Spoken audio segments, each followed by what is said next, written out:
The state of men in India is a complex and multifaceted issue, filled with unique challenges and stark realities. नमस्ते दोस्तों, आज हम एक ऐसे मुद्दे पर बात करेंगे जो अक्सर अनदेखा रह जाता है। भारत में पुरुषों द्वारा सामना की जाने वाली चुनौतियां। हम महिलाओं के लिए कानूनों और अधिकारों के बारे में बहुत सुनते हैं, जो बिल्कुल आवश्यक हैं। लेकिन पुरुषों का क्या? ऐसा क्यों लगता है कि सिस्टम उनके खिलाफ है? आइए इस विषय में गहराई से जानें।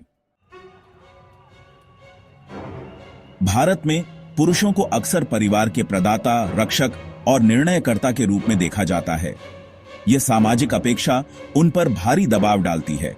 उनसे उम्मीद की जाती है कि वे घर की वित्तीय स्थिरता को बनाए रखें, एक स्थिर करियर बनाए रखें और दैनिक जिम्मेदारियों को निभाएं। लेकिन जब कानूनों और सामाजिक समर्थन की बात आती है तो पुरुष अक्सर खुद को नुकसान में पाते हैं।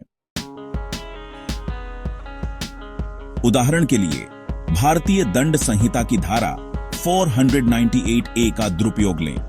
यह कानून महिलाओं को दहेज उत्पीड़न और घरेलू हिंसा से बचाने के लिए बनाया गया था।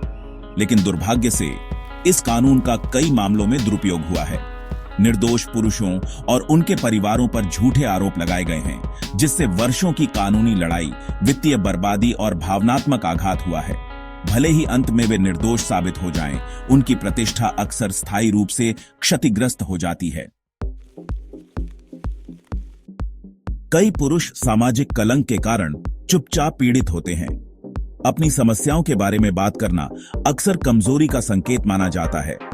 कठिन समय के दौरान उन्हें शायद ही कभी समर्थन या सहानुभूति मिलती है। अब मैं स्पष्ट कर दूं, यह लिंगों के बीच प्रतिस्पर्धा बनाने या महिलाओं द्वारा सामना की जाने वाली चुनौतियों को कम करने के बारे में नहीं है। दोनों लिंगों को अनूठी चुनौतियों का सामना करना पड़ता है, जिन्हें संबोधित करने की आवश्यकता है। लेकिन पुरुषों के मुद्दों की अनदेखी केवल मौन और उपेक्षा के चक्र को बनाए रखती है। क्या आप जानते हैं कि भारत में आत्महत्याओं का अधिकांश हिस्सा पुरुषों द्वारा किया जाता है? राष्ट्रीय अपराध रिकॉर्ड ब्यूरो के अनुसार आत्महत्या के मामलों में पुरुषों का हिस्सा 70% से अधिक है। कार्यस्थल का तनाव, वित्तीय बोझ और भावनात्मक समर्थन की कमी इसके प्रमुख कारण हैं। तो क्या किया जा सकता है? सबसे पहले हमें लिंग तटस्थ कानूनों की वकालत करनी चाहिए। ऐसे कानून जो सभी को, चाहे वे किसी भी लिंग के हों, घरेलू हिंसा, उत्पीड़न और झूठे आरोपों से बचाते हैं। दूसरा, हमें पुरुषों के लिए अधिक मानसिक स्वास्थ्य संसाधनों और समर्थन समूहों की आवश्यकता है।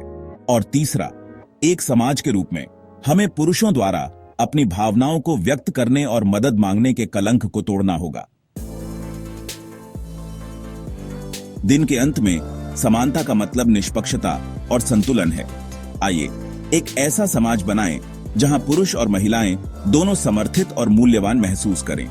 यदि हम सच्ची प्रगति चाहते हैं तो हमें सभी की समस्याओं को संबोधित करने की आवश्यकता है, न कि केवल कुछ चुनिंदा लोगों की।